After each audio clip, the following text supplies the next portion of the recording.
And I really honestly thought, because I thought long and hard that was going to be Joe Budden. I said, I could have sat down with anybody to give that one, right? Because my interview with Adam is nothing compared to what I did for Joe Budden. I said, it's got to be black media.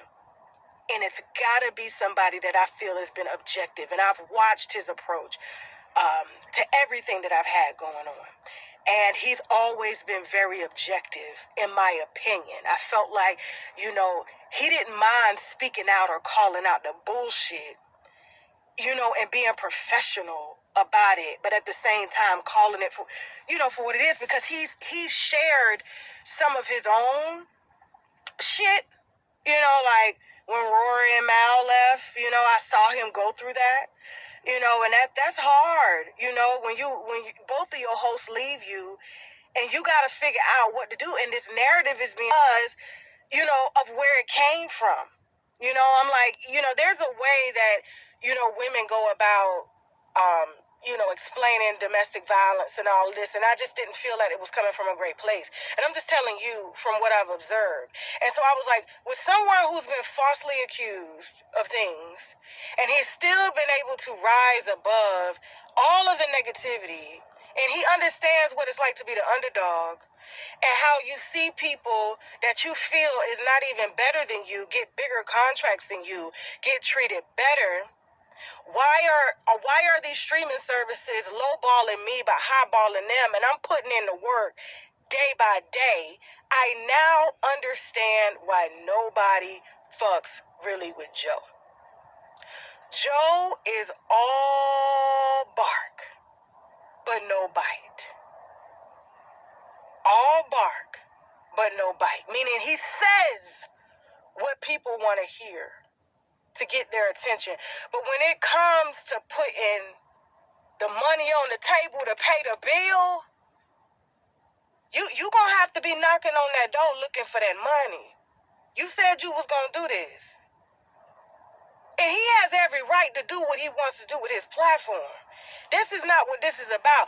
This is about him getting it out the mud, having to rebrand himself after they labeled him a drug addict, a woman beater, all of these things. But I should have known that when he sat his ass on Drink Champs, and he said out his own mouth that when Jay-Z calls, he gets scared.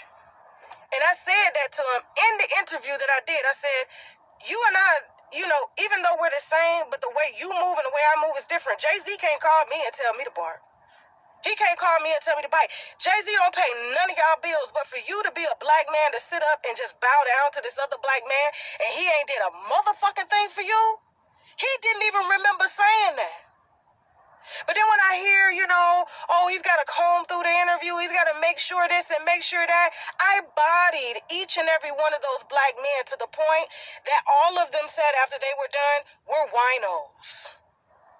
Tasha, you can come back here anytime you want. I sat outside and I had a conversation with this black man. I said, what's sad is that we cannot, as black media, stick together for the betterment of the people. And he was like, black media will never do it. Black media will never do it. And now he's literally owning up to his own words. We're black media. We're not supposed to be friends. We're not supposed to have industry colleagues to the point where it affects the work. When it starts to affect your work and your judgment, when a BBL starts to fuck with your mind and your dick, and you make bad decisions based off of outside aesthetics, and you ignore doing the right thing, but when the BBL turns around and tries to say you kicked babies out of her stomach and broke ribs, now you want the non-BBL bitch to speak up for you. This is the type of nigga that Joe Budden is, and I honestly regret sitting down with him and giving him that one interview that would shake social media so bad that it shook his fake ass in that lace shirt with his belly sitting over his dick. That he did exactly what the BBL told him to do, because just like every other weak ass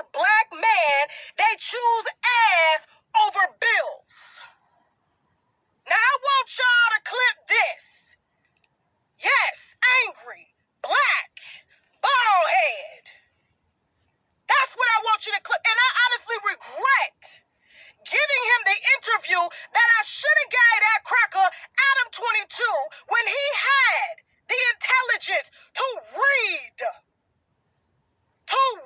my case. Instead of me sitting down with a black man that is supposed to have my back when I'm supposed to have his back, when Latino women are out here saying that he's breaking ribs and kicking babies out of their fucking stomachs. Then you want the black woman to come sit in court and picket for your bitch ass.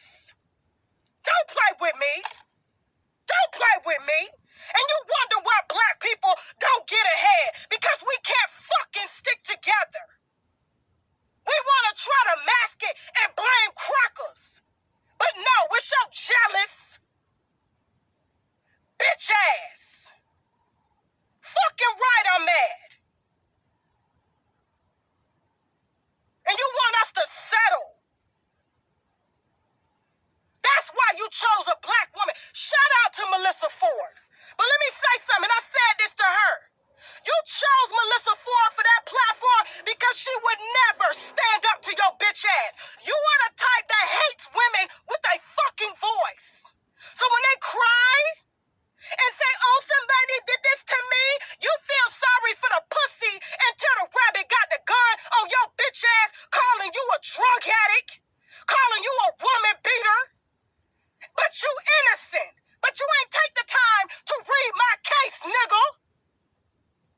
You ain't never picked up the motherfucking court documents. You just believe that bitch. Because she got a BBL and a pussy. The same bitch that'll turn around and say you kicked the baby out her stomach.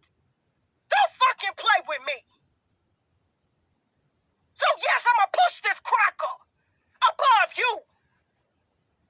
And I will never in my life ever consider color or expect a black man such as yourself to have a black woman's back. And the next time these bitches get up to say you beat their ass, I'ma fucking believe them. The same way you believe that bitch.